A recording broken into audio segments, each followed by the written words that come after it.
if you want to change language on your Xiaomi Watch 5, what you can do is you can use your phone to change the language, because the language on the watch is synchronized with the phone's language.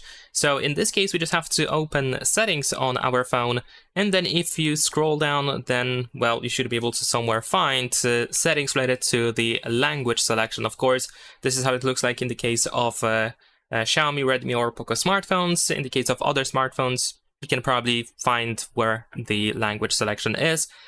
And once you change the language, so let's say I'm gonna choose German over here, and then right after that, we should also be able to update the language on our smartwatch. There we go. Now it is indeed updated. I can open settings just to show you the example, to show you how it looks like. There we go. So as you can see, it is indeed in German.